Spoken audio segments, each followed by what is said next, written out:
왕이 되려는가 종이 되겠는가. 오늘 사무엘상 12번째 시간입니다. 사무엘이 왕정제도의 허와실에 대해서 이야기를 하는 장면이에요. 10절 말씀을 다시 한번 읽어보면 사무엘이 왕을 요구하는 백성에게 여호와의 물은 말씀을 말하였다. 왕정제도가 초래하게 될 문제점이 무엇인지를 열거합니다. 왜냐하면 이 백성들이 절대 왕정에 대한 환상을 갖고 있을 뿐 이게 어떤 문제를 초래하게 될지를 전혀 생각하지 않고 있었어요. 제가 어제 이 본문을 묵상하다가 딱 떠오른 첫 번째 말은 조삼모사였습니다. 중국 열자라는 책에 나오는 이야기인데 송나라의 저공이라는 사람이 원숭이를 키우다 보니까 원숭이들 개체수가 굉장히 많아진 거예요. 그리고는 이 원숭이들을 너무나 사랑하게 돼서 누구한테 주기도 그렇고 시장에 팔기도 그렇고 그래서 먹거리는 계속 이제 줄어들고 하니까 원숭이들하고 협상에 들어갑니다. 그래서 아침에 도토리를 3개 주고 저녁에 4개를 주면 어떻겠냐. 그랬더니 원숭이들이 막 난리가 난 거죠. 당장에 3개를 먹으라 그러니까. 그러면 아침에 4개를 주고 저녁에 3개를 주면 어떻겠냐. 와, 환호를 한 거예요. 너무나 좋다. 그래서 당장의 눈앞에 이익에만 몰두하고 앞으로 다가올 손해에 대해서 생각하지 않는다. 조삼모사가 여러 가지 의미가 있지만 이런 의미로 해석이 가능하겠어요. 마지막 사사 사무엘 시대에 이스라엘 백성들이 딱 그러했던 것입니다. 그러면 그들에게 정말 왕이 없었는가? 사사기 21장 25절 같이 읽겠습니다. 그때 이스라엘에 왕이 없으므로 사람이 각기 자기의 소견에 옳은 대로 행하였더라. 실제로 그들에게 왕이 없었죠. 정치적인 왕이 없었어요. 그러나 하나님이 그들의 왕이 되셨습니다. 그럼에도 불구하고 그분을 왕으로 인정하지 않았던 거예요. 게다가 하나님은 어떤 분이신가? 디모데전서 6장 15절 같이 읽어볼까요? 하나님은 복되시고 유일하신 주권자이시며 만왕의 왕이시며 만주의 주시오. 아멘. 하나님은 최고의 지도자이십니다. 그런데 사무엘 시대 사람들이나 우리나 동일한 심리가 있는데 그건 뭐냐면 하나님이라는 왕은 인정하고 싶지 않은데 인간 왕은 필요하다는 거예요. 왜 이렇게 얘기할까요? 절대자께서 이래라 저래라 이거 하지 마라 저거 하지 마라 이 잔소리는 듣고 싶지 않은 거예요. 하지만 그분이 갖고 계신 절대 권력을 갖고 싶은 거예요. 자, 이거를 지난주하고 이어서 말씀드리면 제가 지난주에 이어서 오늘도 또 정치 얘기를 하고 싶은 건 아니에요. 그런데 본문이 그런 거예요. 본문이 하나님께 순종하지 않으면서도 모든 상황을 통제하고 싶은 강력한 권력 의지.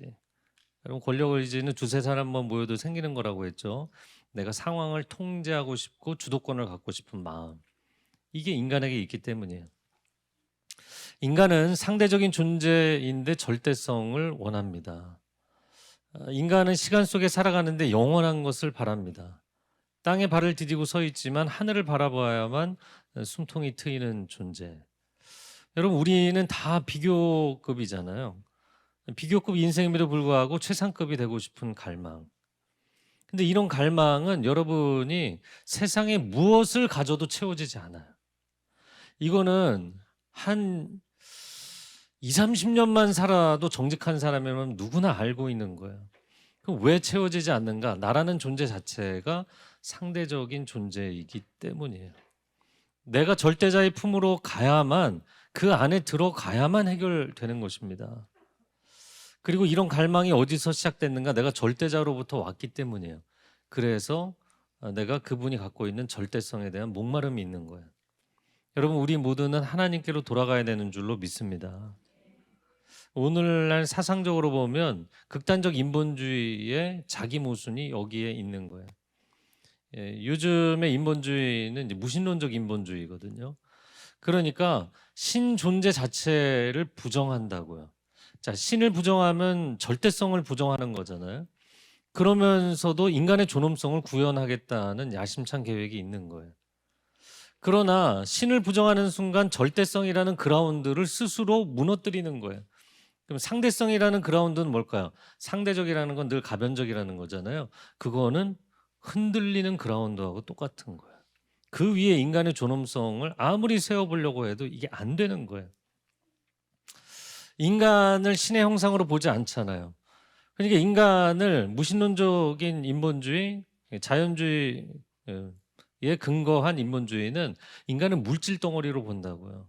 인간을 욕구 덩어리로 봐요. 인간의 모든 행위, 판단, 결정, 도덕, 양심조차도 DNA가 춤춘 결과라고 이야기를 합니다. 그런데 어떻게 인간의 존엄성이 지켜지겠어요? 저를 한번 따라해 보세요. 나는 하나님의 형상입니다. 우리 옆에 있는 분에게도 당신은 하나님의 형상입니다. 네. 임재 가운데 들어가려는 분들이 계셔서 좀 깨웠어요.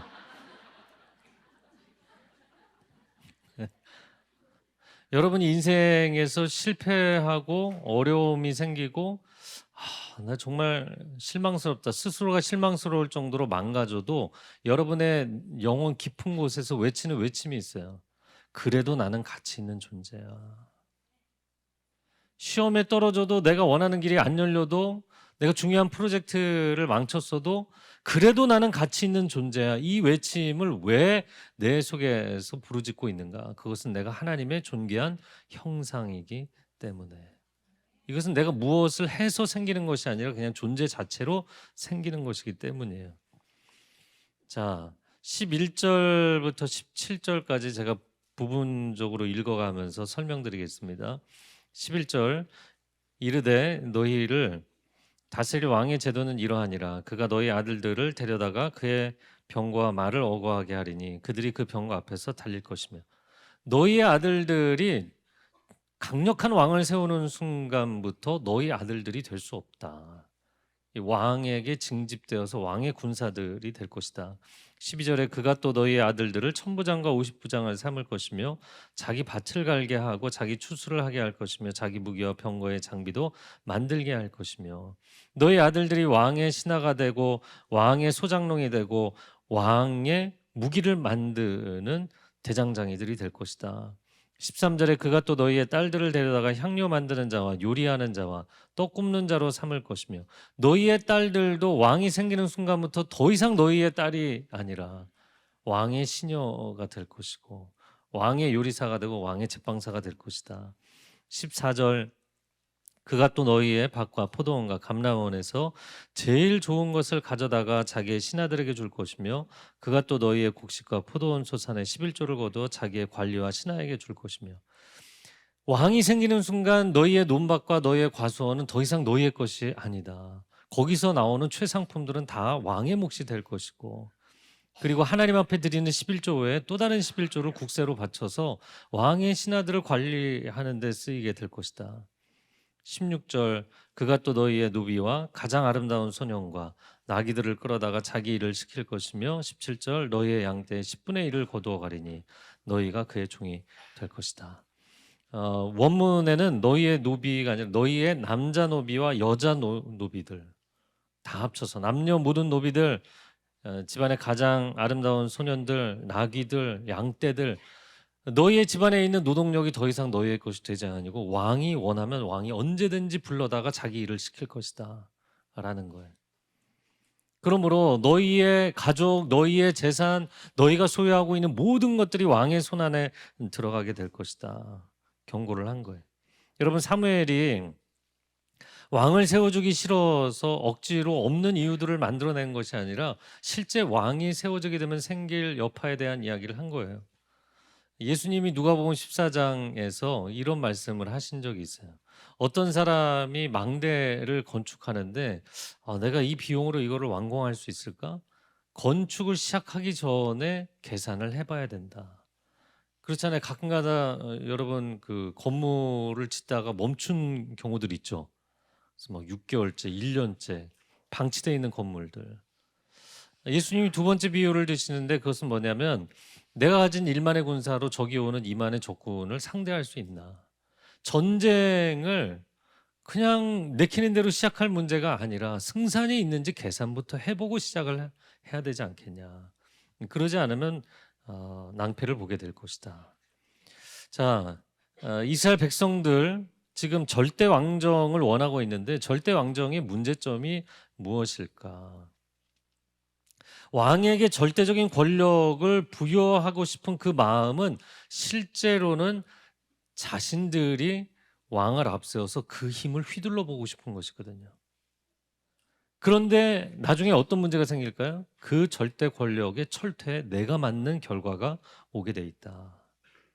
크고 강력한 도끼를 들어서 써보고 싶었어요. 그런데 그 도끼를 제대로 들 힘이 없으면 그 도끼를 떨어뜨려서 자기 발등을 찍게 되는 거죠.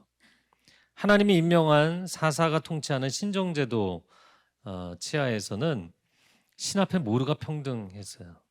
그런데 이제 강력한 왕을 세우게 되면 무슨 문제가 생기는가? 이제 계급 사회가 되기 시작하는 거예요. 왕이 있고 왕의 군대를 통솔하는 지휘관들이 생기고 왕과 친인척 관계가 생기는 호족들과 신하들이 귀족 계층을 형성하게 되죠. 그러면서 계급이 만들어지는 거예요. 고대 이스라엘의 특징은 무엇이냐면 수백 년 동안 주변 국가들이 다 왕정 시스템인데 여기는 신정이었거든요. 그러니까 계급이 없었어요. 왕족 귀족이 없었다고요. 그래서 이스라엘 사회는 굉장히 평등한 사회였습니다. 하나님 앞에 모두가 평등한 거예요. 부모로부터 이어받은 부동산, 그리고 자기가 일해서 거둔 소출, 아무에게도 주지 않고 자기가 다 누릴 수 있었어요. 그런데 이 모든 좋은 것을 내려놓고 우리에게 강력한 왕을 달라. 그것을 위해서 우리는 다 희생하겠다. 이런 선택을 하게 된 것이죠. 자, 18절 말씀 같이 읽어보겠습니다. 시작. 너희가 택한 왕으로 말미암아 부르짖되 그날의 여호와께서 너희에게 응답하지 아니하시리라. 자, 여러분이 18절 읽은 구절을 다시 보시면 너희 두 번 나오는데 히브리 원문에는 총 3번 나옵니다. 너희는 너희를 위해 너희가 선택한 왕 때문에 결국에 내게 부르짖게 될 것이다. 그러므로 너희가 원해서 세웠던 왕을 너희가 끌어내리고 싶어질 것이다. 왜 그럴까요? 절대적인 권력을 그에게 부여했는데 그 왕이 백성들을 착취하고 억압하게 되면 백성들은 그를 그렇게 갈망했던 그를 증오하게 되고 그를 내리게 만드는 거예요. 여러분 이걸 한마디로 이야기를 하자면 내전이 벌어지는 거예요. 실제로 나중에 사울왕을 세웠는데 사울왕 시대에 내전이 일어났나요? 여러분 우리가 생각할 때 무슨 내전이 있었나? 근데 자기의 최고의 장수인 다윗을 죽이기 위해서 자신의 군대를 동원하잖아요. 그리고 사울이 죽고 나서 사울의 아들을 옹립해서 아브넬이라는 장군이 다윗의 세력과 7년 반 동안 내전을 벌이게 됩니다. 여러분 내전을 일으킨다는 것은 자기 집에 자기가 불을 놓는 거예요. 여러분 성질 난다고 집에 불을 지르시겠어요? 대답들을 안 하세요. 너무나 말이 안 되나요? 근데 그런 일을 사람이 하게 돼 있다는 거예요. 실제로 사사시대에 그런 일이 있었습니다. 아비멜렉이라는 인물이 있었는데 이 사람이 권력을 탐하여서 세겜 사람들과 결탁을 하고 기드온이라는 훌륭한 인물이 있었잖아요. 기드온과 300용사. 그 기드온에게 70명의 아들이 있었는데 70명의 아들을 다 잡아서 하루아침에 죽입니다. 근데 거기서 딱 한 명이 도망쳐 나왔는데 요담이라는 아들이었어요.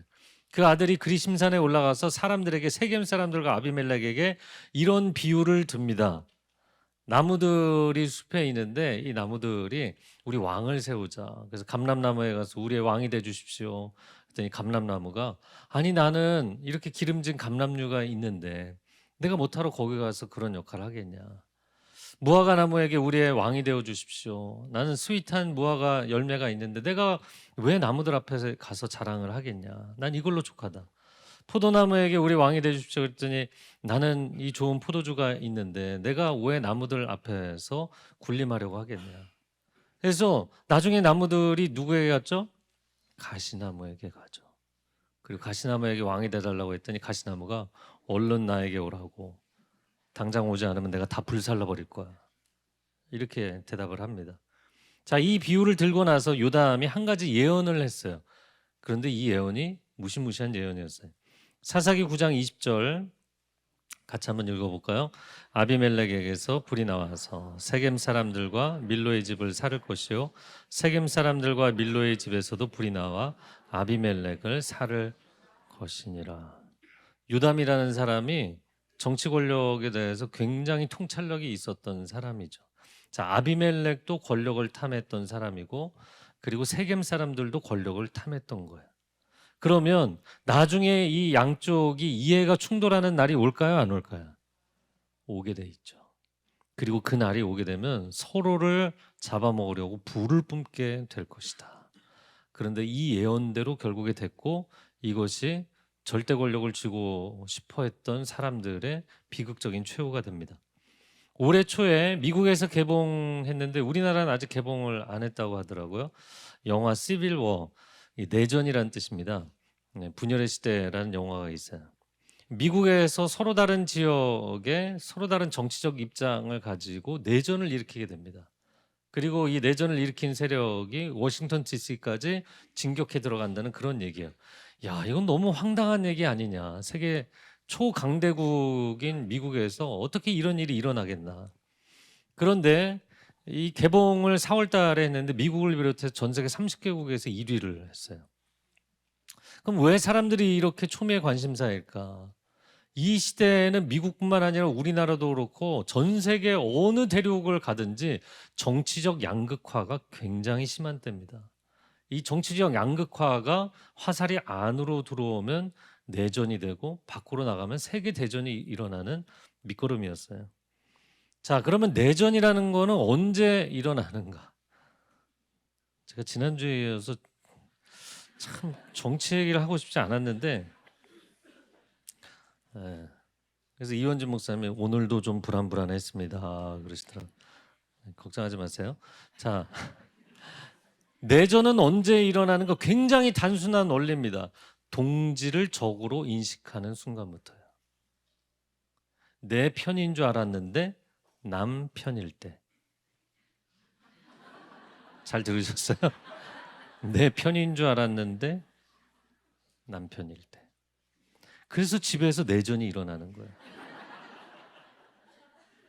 여보, 오늘 내가 직장에서 우리 과장님이 나 이렇게 힘들게 했는데 그랬더니 당신이 잘못했네 이렇게 얘기하는 순간, 뭐야, 내 편인 줄 알았더니 내 편이 아닌 남편이네. 그리고는 아내가 내 편을 들어줄 줄 알았는데 부모도 내 편이 아니네, 자식도 내 편이 아니네. 집에서 막 내전이 일어나는 거예요. 직장에서도 내전이 일어납니다. 동료들은 그래도 내 편을 들어줄 줄 알았는데 이런 생각하죠. 그리고 코너에 몰렸을 때, 궁지에 몰렸을 때 내가 얼마나 성실하게 일했는지 우리 과장님은 아는데, 팀장님은 아는데, 적어도 팀장님은 내 편을 들어줄 줄 알았는데. 그래서 여러분, 내전이 일어나면 엄청난 상처를 입게 돼 있어요. 이거는 경쟁사와의 이 갈등의 문제가 아닙니다. 자, 내전이 일어나면 왜 문제가 되는가? 네. 원수랑 싸우는 게 아니라 친한 사람, 신뢰했던 사람들이 적이 되는 거예요. 그러니까 엄청난 상처와 트라우마가 되고 배신감이 되고 이런 파멸로 가는 길이죠. 그래서 예수님이 무슨 말씀을 하셨냐면 누가복음 11장 17절 같이 읽어보겠습니다. 스스로 분쟁하는 나라마다 황폐해지며 스스로 분쟁하는 집은 무너지느니라. 안에서 자기들끼리 싸우면 자멸하지 않겠느냐, 그 얘기예요.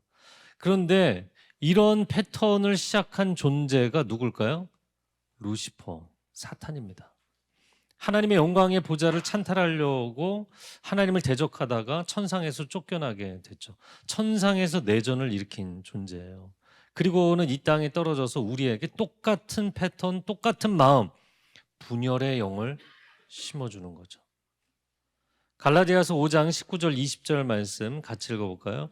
육체의 일은 분명하니 곧 음행과 더러운 것과 호색과 우상 숭배와 주술과 원수 맺는 것과 분쟁과 시기와 분냄과 당짓는 것과 분열함과 이단과, 이단도 분열시키는 거죠 결국에. 여러분, 분열에 관련된 것만 7가지예요. 사랑하는 성도 여러분, 절대로 여러분의 가정에서나 교회 안에서 분열을 일삼는 일에 나서지 마시기 바랍니다.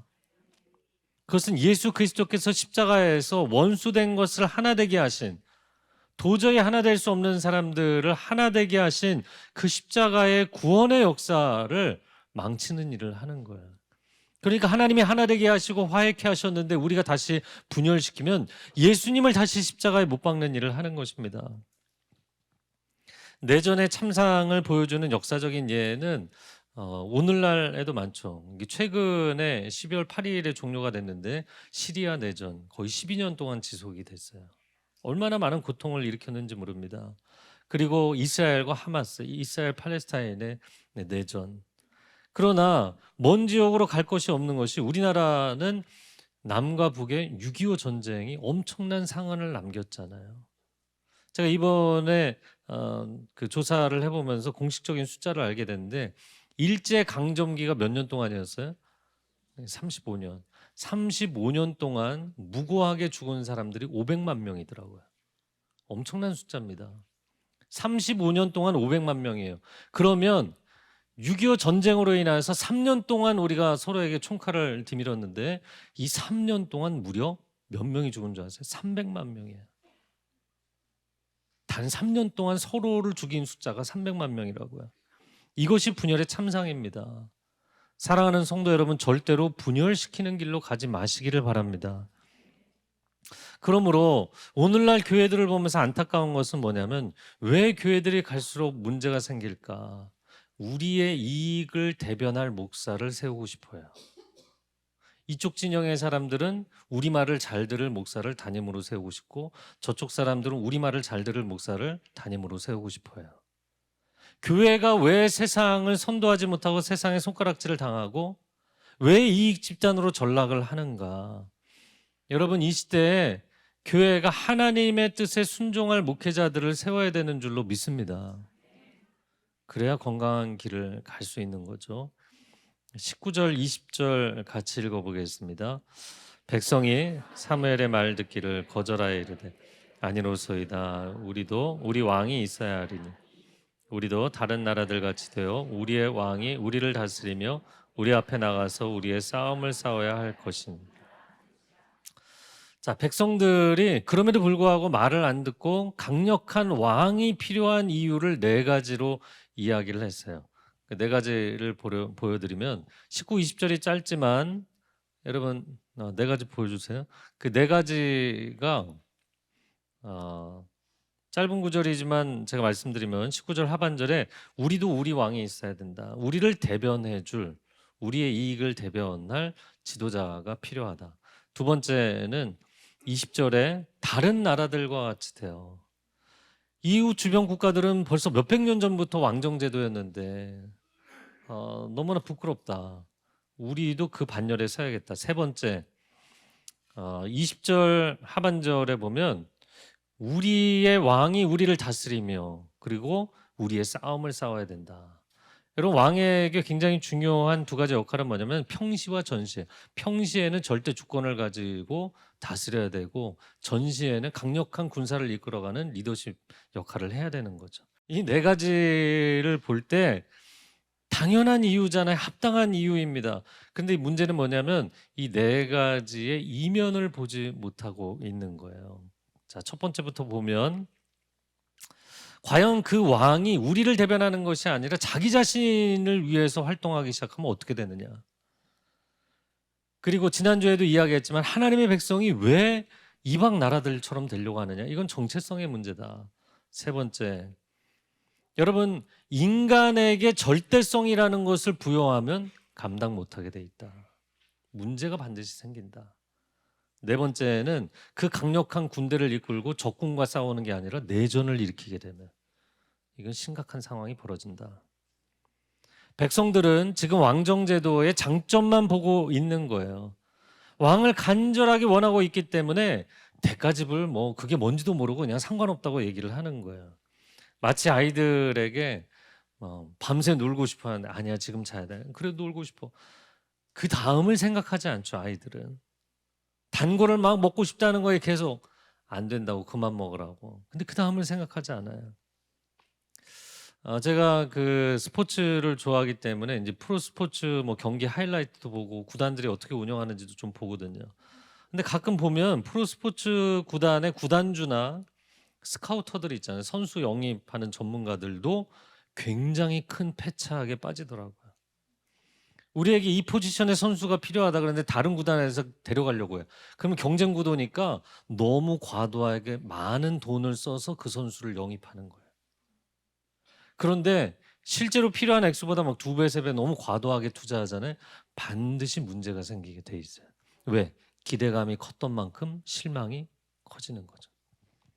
왜 우리는 인생에 다양한 구간들을 반복적으로 살아왔는데도 불구하고 여전히 똑같은 실수를 반복하는 것일까? 이거는 내면적인 이유입니다. 인간이 살아있는 한 절대적 안정감에 대한 갈망을 멈출 수가 없기 때문이에요. 그러니까 내가 인생에서 너무나 불안한데 여러분 미래도 불안하잖아요. 미래를 알 수 없잖아요. 인간관계도 불안하잖아요. 그렇게 금슬좋게 사이좋게 지내던 20년 30년 지내던 부부가 한순간에 깨지는 경우들을 저는 상담하고 보기 때문에 여러분 부부관계도 남편도 아내도 부모도 자식도 불안한 거예요. 그리고 팬데믹 기간에 우리가 경험한 것 당연하게 누리는 것이라고 생각했는데 그게 다 허물어지니까 사람들이 불안증과 공황장애에 빠지고 멀쩡하게 튼튼해 보였던 도로가 싱크홀이 되잖아요. 세상에 안정적인 게 아무것도 없어요. 그러니까 인간은 모든 상황 가운데 절대적 안정감에 대한 포기할 수 없는 갈망이 있는 거예요. 이거는 생존 욕구와 똑같은 겁니다. 그래서 절대적으로 내 인생을 지켜줄 수 있는 무언가를 찾는 거예요. 사무엘 시대의 사람들이 절대 왕권을 원했던 이유가 그겁니다. 그런데 잘못된 데서 그 해답을 찾았던 것이죠. 자, 몇 가지만 예를 들어볼게요. 첫 번째, 과도한 권력을 한 사람에게 위임하면 반드시 그것이 폭압과 폭정으로 돌아오게 돼 있어요. 어떤 한 개인에게 사람에게 너무 과도하게 기대를 하면 뭐가 돌아올 거야? 실망이 돌아오게 돼 있어요. 너무 한 사람을 과도하게 신뢰하면 배신감을 느끼게 돼 있어요. 인간은 완전한 존재가 없기 때문에. 그러니까 내가 그토록 원했는데 그토록 원해서 가졌는데 그리고 나서는 그토록 버리고 싶은 거예요. 제가 자주 얘기하는 것이 새벽 기도할 때 이쪽 한쪽 편에서는 하나님 저에게는 왜 배우자를 안 주시나요? 반대편에서 하나님 왜 저에게 이런 배우자를 주셨나요? 네가 달라고 하지 않았냐? 자, 여기서 여러분의 가정, 여러분의 결혼 그 부부 관계에 대해서 한번 스스로 성찰을 해보세요. 배우자를 내가 원했던 것이 잘못인가? 여러분 그건 잘못이 아니죠. 이건 하나님이 주시는 자연적인 마음이죠. 두 번째, 그럼 내가 배우자에게 실망하는 경험을 하는 게 이게 잘못인가? 인간은 완벽하지 않잖아요. 실망할 수밖에 없어요. 그런 일들이 있을 수 있어요. 그런데 가장 큰 패착의 원인이 있습니다. 그건 뭐냐면 여러분이 인간에게 절대적 안정감이라는 과도한 기대감을 가졌던 거예요. 그 사람에게서 절대적인 만족, 절대적인 행복을 기대했던 거예요. 그것은 하나님만이 주실 수 있는 것입니다. 하나님만이 주실 수 있는 걸 사람에게 기대한 거예요. 그것을 정치에 기대하는 거예요. 그것을 물질에 기대하는 거예요. 그것을 성공에 기대하는 거예요. 그리고는 실망하는 것입니다. 자, 오늘 본문의 마지막 21절과 22절 같이 읽어보겠습니다. 시작. 사무엘이 백성의 말을 다 듣고 여호와께 아뢰매 왕을 세우라 하시니 사무엘이 이스라엘 사람들에게 이르되 너희는 각기 성읍으로 돌아가라. 자, 백성들은 하나님의 말씀을 안 들었는데 하나님은 백성들의 말을 들어주셨어요. 하나님 인격적이시기 때문에 그들이 스스로 깨닫고 돌이키기를 원하셨던 거예요. 너 그 물을 마신들 너의 내면의 너의 영혼의 갈망은 해갈되지 않는다. 내가 주는 물을 마셔야만 해갈된다. 너 권력으로도 세상 향락으로도 세상 성공으로도 결국에는 그 영혼의 갈망은 해결되지 않는다. 여러분, 하나님, 절대자 하나님을 배제하고 절대적인 무엇을 얻는다? 이건 불가능한 거예요. 처음부터 개념 자체가 성립이 되지 않는 거예요. 그럼 어떻게 해야 하는가? 로마서 6장 20절 22절 같이 읽어보겠습니다. 너희가 죄의 종이 되었을 때는 의에 대하여 자유로웠느니라. 그러나 이제는 너희가 죄로부터 해방되고 하나님께 종이 되어 거룩함에 이르는 열매를 맺었으니 그 마지막은 영생이니라. 영생이라는 절대적인 생명, 절대적 구원, 절대적 평안, 절대적 승리는 절대자에게 돌아가야만 얻을 수 있는 것이다. 사무엘 시대나 우리 시대나 왕이라는 대표자를 내세워서 절대적인 만족을 찾겠다는 것, 시작부터 첫 단추를 잘못 맨 거예요. 여러분, 나라의 정치만의 문제가 아닙니다. 한국 교회도 마찬가지라고 했죠. 하나님을 위해서 하나님이 선택하신 사람이 아니라 우리를 위해서 우리가 선택한 우리의 왕노릇을 할 지도자들을 세우려고 하는 것, 거기서부터 교회가 병들기 시작하는 거예요. 여러분, 성도들이나 교회가, 교회 공동체가 목사에게 충성하는 거 아닙니다. 우리는 하나님께 충성을 다하고 예수 그리스도를 닮아가는 존재들인 줄로 믿습니다. 전에 제가 친하게 교제하는 한 분이 그 사업을 크게 하다가 동업자의 배신으로 사업을 접게 됐어요. 그리고 너무나 마음이 이제 고통스러워서 그분이 이제 오래전이죠. 온누리교회 나가시게 됐는데, 예배가 끝나고 났는데 그 생전에 하영조 목사님 예배 후에 멍하니 서 있는 이분에게 찾아와서 처음 보는 사람에게 어깨에 손을 얹으시더니 많이 힘들지? 깜짝 놀란 거야. 사람을 믿지 마. 더 놀란 거야. 그랬더니 마지막으로 이렇게 얘기하시대. 그런데 나도 믿지 마. 그러더니 가시더래요. 여러분, 인간 누구를 신뢰하겠어요? 여러분, 하나님을 절대적으로 신뢰하며 살아가시기를 바랍니다. 내가 내 인생의 왕이 되고 싶은 사람이 있는가? 그 사람은 반드시 종으로 전락할 수밖에 없어요. 절대성이라는 것을 담아낼 수 없는 인간이 그거를 품고 싶어하면 자기도 깨지고 공동체도 깨지게 돼 있어요. 그러나 기꺼이 하나님 나라를 위해서 종이 되려는 사람, 그 사람을 주님이 높여주실 줄로 믿습니다. 여러분, 이제 성탄절이 다가오잖아요. 절대 권세와 권위의 보좌에 앉아 계신 그분이 우리를 사랑하셔서 기꺼이 내려오셨잖아요. 그것이 하나님 우리에게 보여주신 사랑인 줄로 믿습니다. 우리는 그 길을 따라가야 돼요. 우리는 사실 절대적인 어떤 권세나 능력이 없어요. 그러나 절대적인 그 위치에 계신 분이 우리에게 이 사랑의 본을 보여주셨잖아요. 우리가 가지고 있는 재능, 우리가 가지고 있는 시간, 우리가 가지고 있는 물질, 우리가 가지고 있는 그 모든 것을 사랑하기 때문에 기꺼이 종노릇하는 삶을 위해서 아낌없이 나누고 흘려보내고 섬기는 데 쓰시기를 바랍니다.